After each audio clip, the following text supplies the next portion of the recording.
Welcome to the Creation Innovation Podcast. I'm your host, Elizabeth King. Together, we'll have conversations with incredible human beings who have taken their creative outlet and turned it into something innovative. From people leaving the corporate world to be 8-figure entrepreneurs to people who have created books, created a family, or just creating to have fun in the world. We are all in a journey to create something amazing in our lives, and I hope that you find some inspiration of your own here. This is the Creation Innovation Podcast.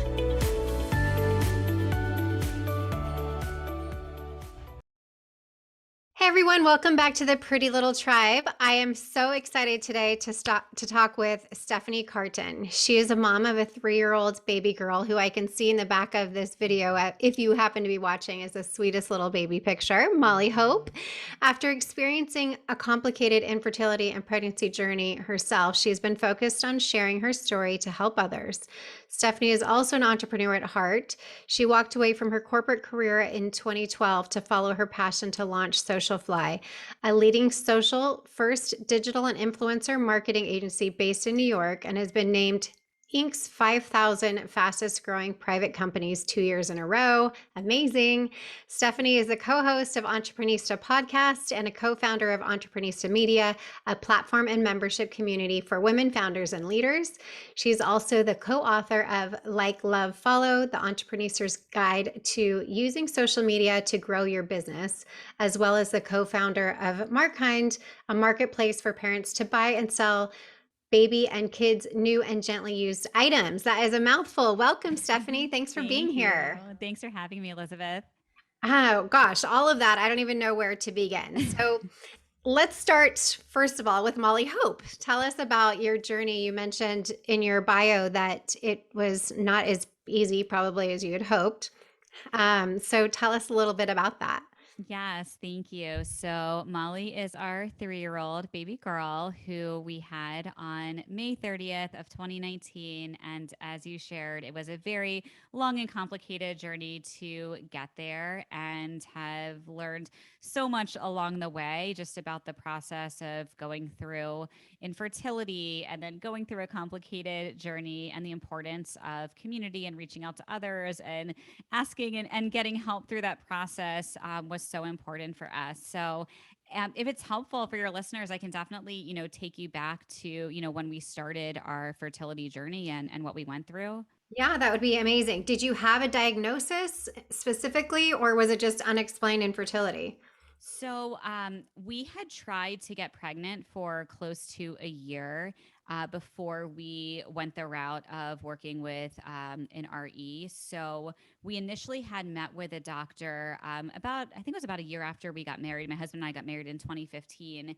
And I actually have multiple sclerosis as well, on top of all, Okay. all the other issues and everything that we've been through. So my thought was, let us do genetic testing before we even try to start getting pregnant, just to be Okay. sure there's no other issues that are happening. So we did the genetic testing and found out that I was actually a pre-mutation carrier of something called Okay. Fragile X, where Hmm. Fragile X is only passed down from the mom. And my husband and I, we both were carriers of other things, but nothing that we matched for. So the main concern was the Fragile X, and could that be passed down, and what was that percentage? So after doing some additional testing, the percentages were so low that we felt, comfortable just trying to get pregnant naturally, and then doing early genetic testing if needed once we were pregnant. Mm-hmm. At that time, going to just a regular OBGYN and, just sharing I was trying to get pregnant, there was no, information that I was given about, the best ways to get pregnant and what to look for and when you should be Right. tracking your Isn't cycle. It it was crazy how there isn't? it's like it's just mind-boggling to me Yeah. just how like backwards and like broken the traditional medical system is for women that are trying to get pregnant. It's like, oh, go try to get pregnant for 6 months or for a year and come Yeah. back if it doesn't work, instead of saying, here's the things, here's what you should follow to try to Totally. do if you're looking to get pregnant. So 100. I say we wasted a year because we had no like initial testing done to see, what was going on in my body for my husband, testing his sperm. Like none of that was checked and done. So wasted a year, went back to the first RE who we had met with, and he did an ultrasound and saw what he thought was a polyp. So I was sent for an HSG test, Yes. and that showed that, yes, I did have polyps, but he still insisted that we just try an IUI to start, even though I had a polyp, without removing it.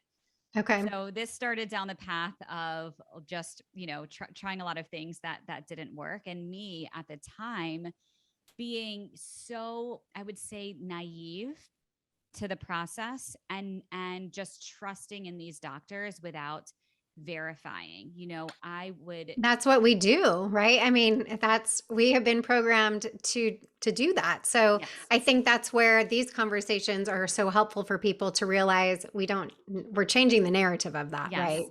Yeah. And it's so important. It's why I continue to share our story and what we went through, because I want people to have all the access and information and the resources, and the things that I was missing. I say I learned the really hard way, and thank goodness, we have our daughter, and obviously we haven't even gotten to everything that happened. But, if I could help save people time, money, anguish of not having to go through everything that we went through, I'll continue to share every single day. So, I'll try to make a very long, complicated infertility journey short, but we ended up switching doctors, which many people do based on their experience. Once I realized that, these doctors work for us, like, we're paying them, we deserve to be able to speak up and ask questions and not feel like, we can't have say in our medical care. And when we were first going through the process with this initial doctor,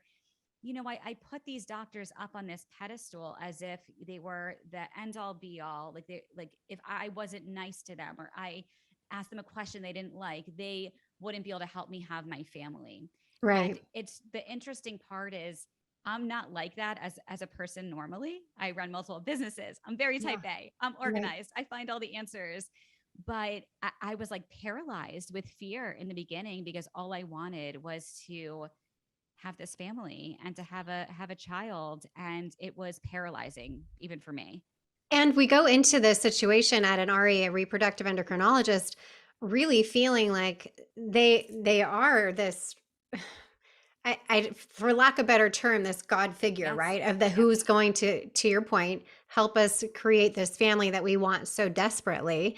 And so we do hang on every single word that they say. It is a whole new language that we're learning about, right? I mean, at least it was for me. And so you're really at their mercy in a way. And so it's very easy to go down that road with a clinic and or a doctor to kind of fall in line of not knowing what to ask and whatnot. And that's where I think coaches and other people who Mhm. have gone through it, like yourself, to share their story really empower other women to say, oh, okay, maybe I should be asking about this, or maybe this doesn't really feel right and I should follow my intuition to go to another clinic, or just Mhm. even get a second opinion to validate perhaps what you're feeling. Absolutely. And at that time, I only had one friend at that time when we first started going through this journey, who I had known that had gone through IVF, and she had a successful outcome. And that's why I went to that specific doctor. I didn't that Right. first doctor. I didn't do any research, anything. She had success. I Yeah. went to that doctor again We all because I do didn't that. know. So Yeah. then when I was ready, I was like, okay, we need to switch and go somewhere else where we feel like we can talk to the doctor and feel comfortable. A lot of people started recommending a specific doctor in New York City. His name kept coming up. So we made an appointment and were able to see him right away. And, obviously ended up having a positive outcome in the end, but it's still, it took a while because, again, I had to advocate for myself every step of the way. Like, even though this doctor was wonderful, he's an amazing doctor, he gets incredible results.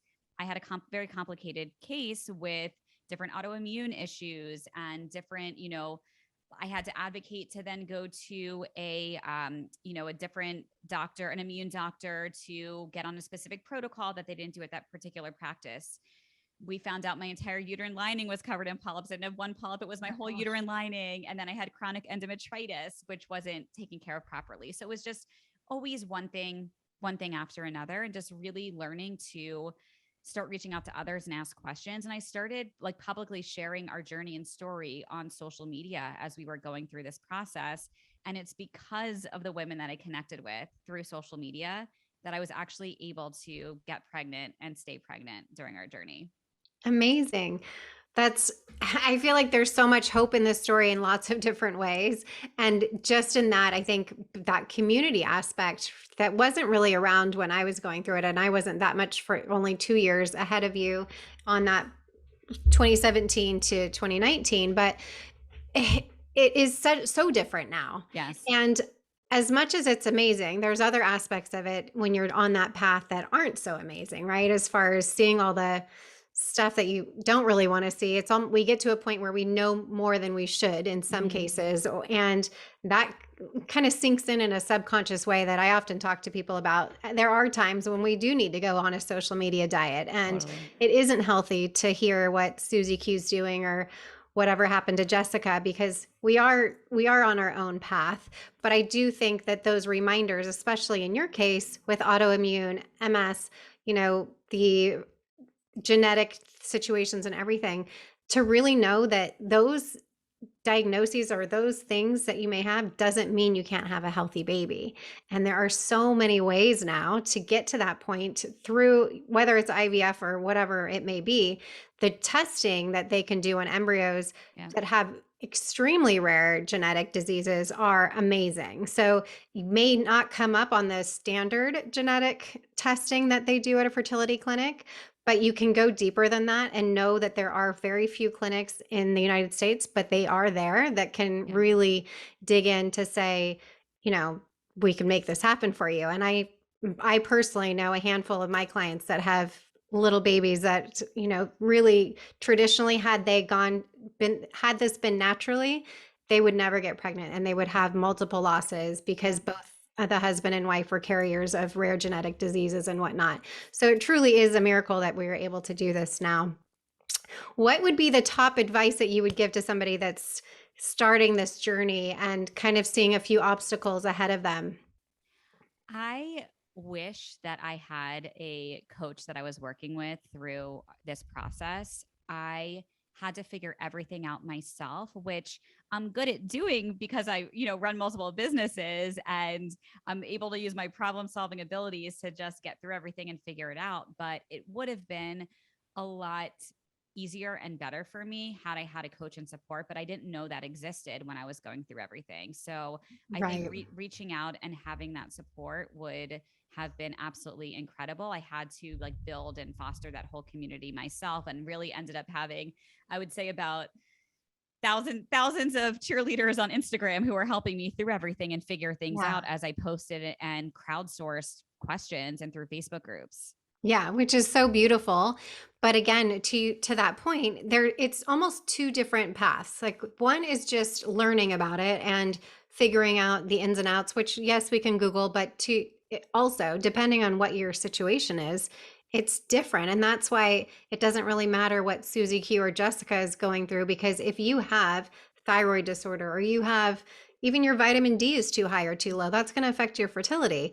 But at the same time, the emotional journey, Mm-hmm. people don't expect how that emotional aspect is. And most people, at least that I work with, are very type A. So that gets in their head too, right? I'm doing all the things, I'm taking the supplements, I'm, doing prenatal yoga, I'm, doing everything that I possibly Acupuncture. can. Yeah, acupuncture, and still not working. And so that starts to get in your head. And then you're stressed about being stressed. And I know I'm not supposed to be stressed. And that's really, again, where a coach or a therapist that specializes in fertility can really be a huge support for somebody that's going through it. And really, the studies have shown that it decreases the time frame of your chances of getting pregnant, which to me is huge. Having had my children over 41, like time was not something that we had on our side. So knowing that that can help, I think, is huge when you're going through it. I would also say being sure that you're very comfortable with your doctor and you feel like you can have real open and honest conversations and that you're not scared to talk to them, because Yes. if you feel like you can't have real conversations with your doctor, it's going to be very hard to get through the process and get the care that you really need. And again, as I mentioned before, and you agree, Elizabeth, like these doctors work for you, like you're Yeah. paying them, you have Yeah. to be able to have these conversations to, help get to the end result. So Right. having I that, always say we're part of a fertility team. yeah, Your acupuncturist, your doctor, yep, your coach, whatever. And that team doesn't condescend you when you ask a question. yep, That team supports you, lifts you up, is there to get you to the finish line in the best way possible. And if you do feel like your doctor is that way, I know I had one doctor after one of my DNCs, and I knew something was wrong because it just wasn't right from the first time. I just had a gut feeling, and they'd be, nope, it's fine, you're fine. Finally went to a second opinion, and sure enough, there was tissue left over from that last one, So I always say, follow your gut. yes, As it may seem like we do put them on a pedestal, and at times rightfully so. I mean, they're very well educated in what they're doing, but at the same time, they are part of your team. You are yes. paying them. They are here working for you together. So thank you for reiterating that, because I do think that it's so important. So how was your well, first of all, let's back up. And you said you had a difficult pregnancy. Tell us about that. So we put in one embryo during our transfer, and the embryo ended up splitting. So we were initially pregnant with identical twin girls. And then at 16 and a half weeks pregnant, we found out we had something called twin to twin transfusion, if you're familiar with TTTS. So essentially, one of the babies was getting all of the blood supply and the other baby wasn't. So we had to do emergency surgery at 17 and a half Oh weeks, my gosh, so laser scary. ablation surgery.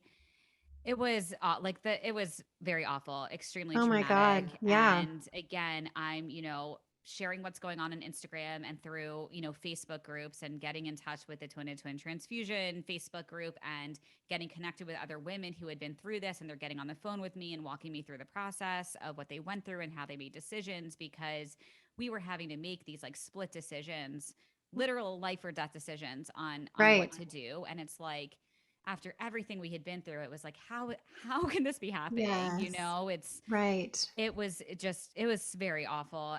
So we end up doing this emergency surgery at 17 and a half weeks. And unfortunately, the day after, we lost one of our baby girls, Emmy, as a result of the surgery. She didn't survive the surgery, but Molly was still doing well and had a heartbeat.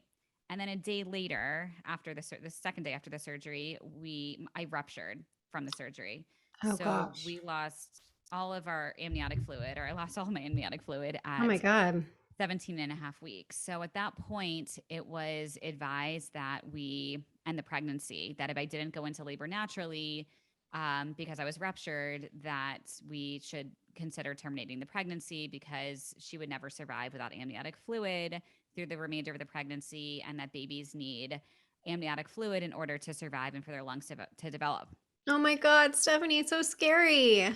Well, turns out babies can survive without amniotic fluid. Uh, So Yay, little miracle girl. I always tell families, obviously our story is extremely, unique, and everyone's story is different. And when there's ruptures, there are ruptures for different reasons.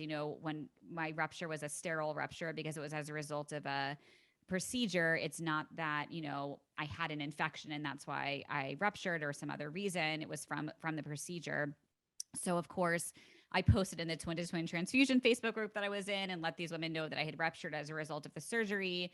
Connected with other women that this had happened to, was then referred to another Facebook group, the PPROM Facebook group, which is the preterm rupture of the membranes Facebook group, and found all of these stories of hope of these women who had ruptured and they were able to stay pregnant and their babies survived.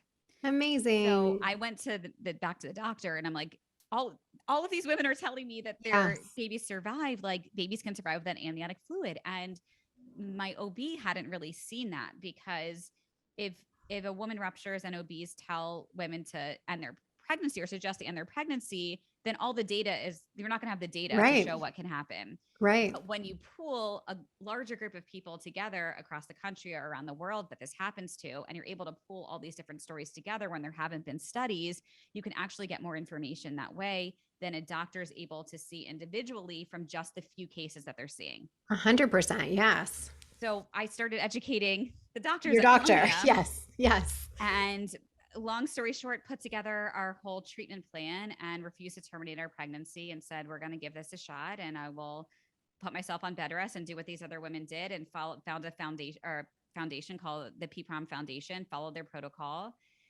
and spent 17 weeks on bed rest, 11 weeks inpatient in the hospital. So I was close to the Wow. NICU. And Molly was born at 34 weeks, had essentially no amniotic fluid for 17 and a half weeks, and was Oh my born gosh. breathing, and only spent 2 weeks in the NICU, and is perfectly healthy, happy, smart 3-year-old. So Amazing. that is the short, Wow. that is the short story. Gosh. And how did you find strength to kind of survive through that? I mean, that I can't even imagine the stress of that. It was so hard. And I just stayed so focused on being able to stay as calm as possible for Molly. And, I came up with different mantras and things I would repeat to myself. I would say, every day pregnant is a good day. I would do anything and everything that people recommended that you do to stay pregnant in that Wow. situation.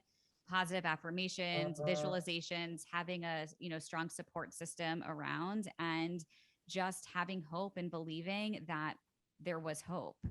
And it was not easy. Like, I'm saying this with a smile right now. It was not easy. Yeah. And I I just knew, I just believed in my heart that there was a chance that she could survive. I had spoken to so many other women, read so many stories of babies who would survive without amniotic fluid.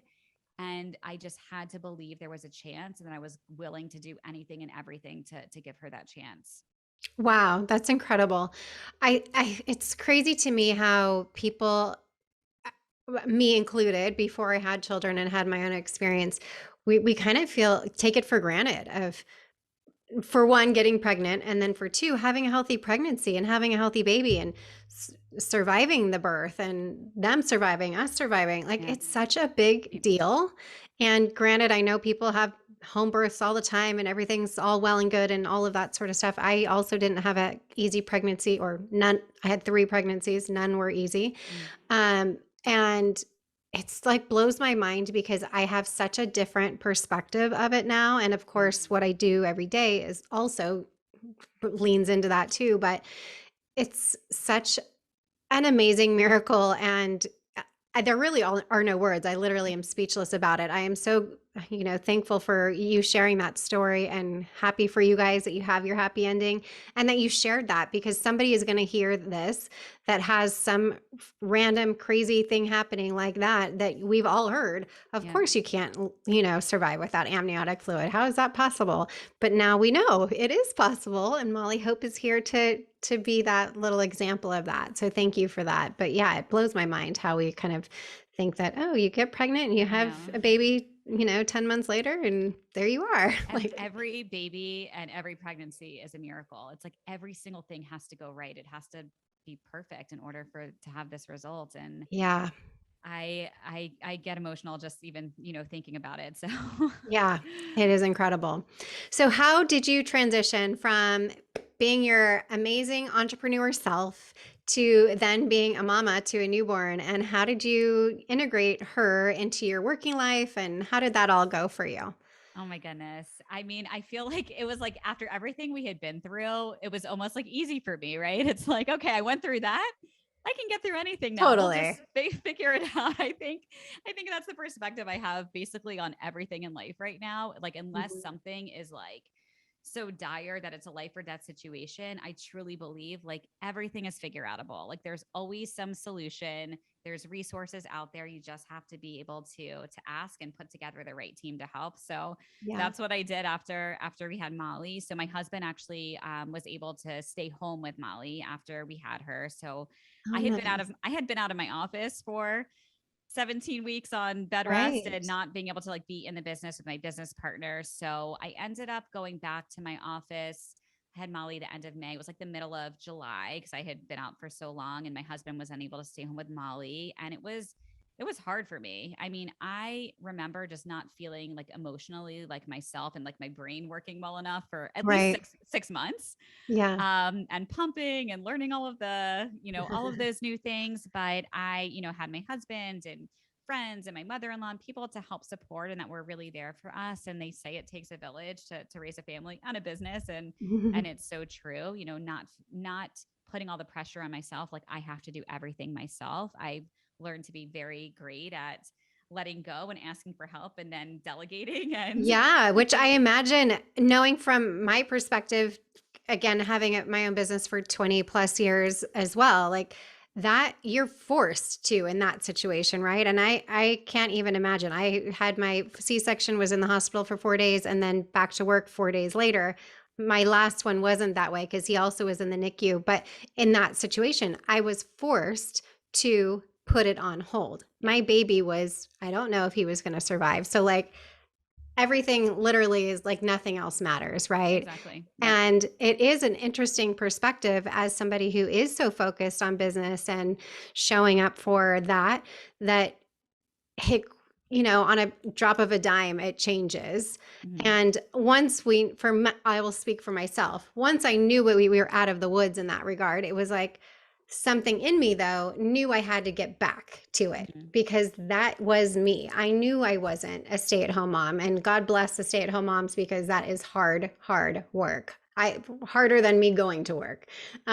So how did you feel about that part of it? Were you feeling like I do want to be a stay-at-home mom, or were you like I'm so happy to get back to the office once it was July and you felt like you could, even though you were still in that little bit of fog? Because I think we all are, no Yeah. matter what, because we're not sleeping, we're trying to do all the things like emotionally want to be there for your kids as well, but Yep. you have this inner conflict as well of like I really want to be there for them, but at the same time I love who I am over here Yeah. and I've built this and whatever. And I really believe that we can do it all.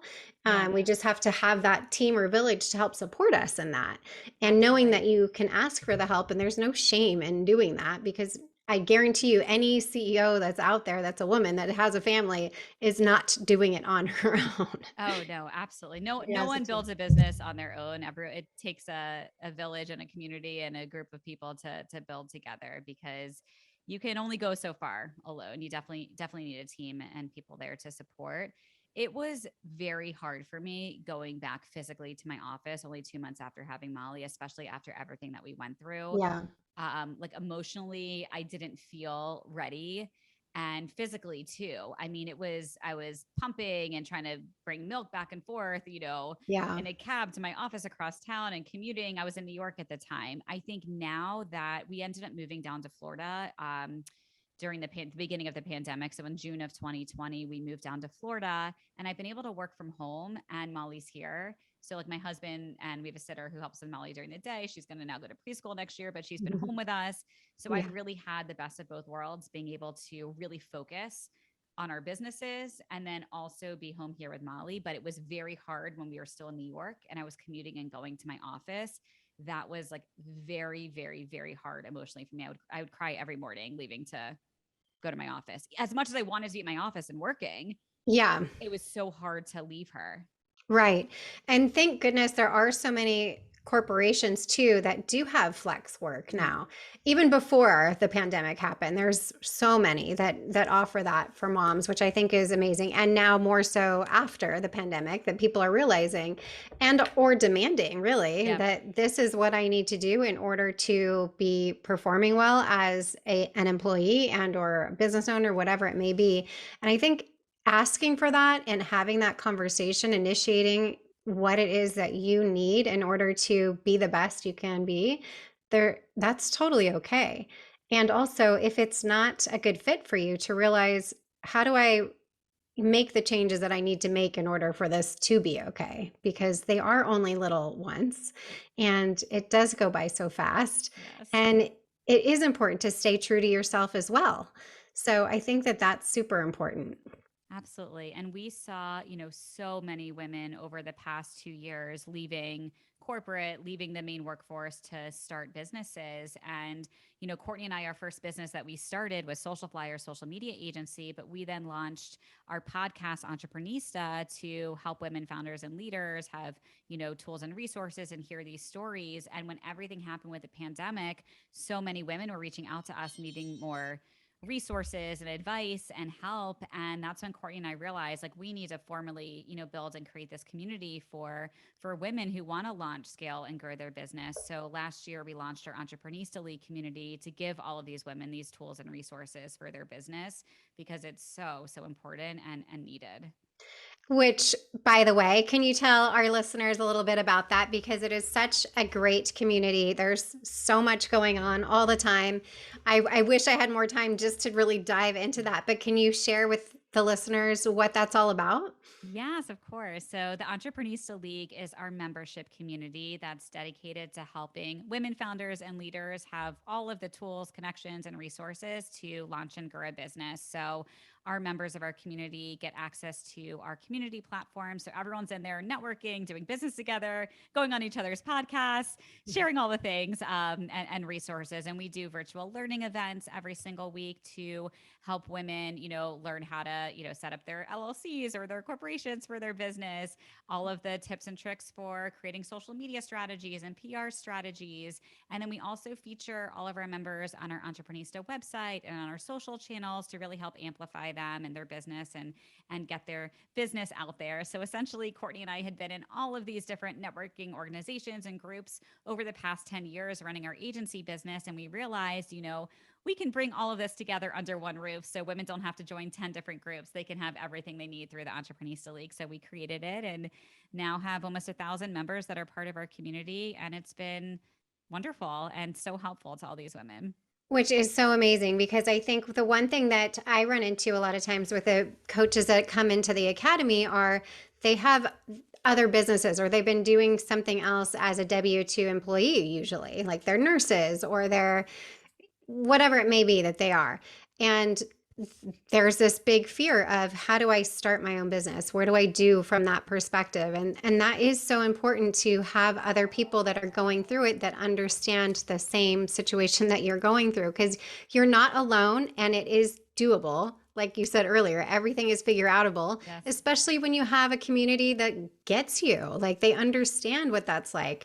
What do I do? An S Corp or an LLC? Or do I, all the random things that you might wonder? Or do I create a course? Do I have a membership? Do all the things? Everyone else is thinking the same things. And having that community to be able to parlay off of each other, I think is so awesome because again, you're not only you getting help, but you're helping someone else also in the process, which I think is so beautiful. So I Absolutely. really truly appreciate what you guys are doing and pulling that all together too, because again, in many, many years of having my own business, there wasn't things like this before. You kind of had to figure it out as you went along and make those mistakes. And now it's like a shortcut It to is. It really all is. you need to know.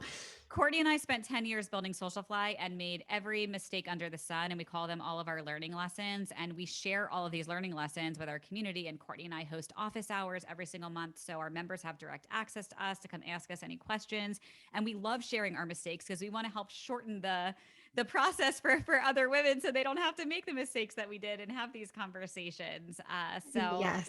And there's enough business to go around for everyone. I remember a member shared with me early on when we first launched, like, oh, another member joined who's in the same industry that I'm in. I'm like, that's okay. You guys can all learn from each other. Like, there's so Yeah. much business out there for everyone, and we can all help each other.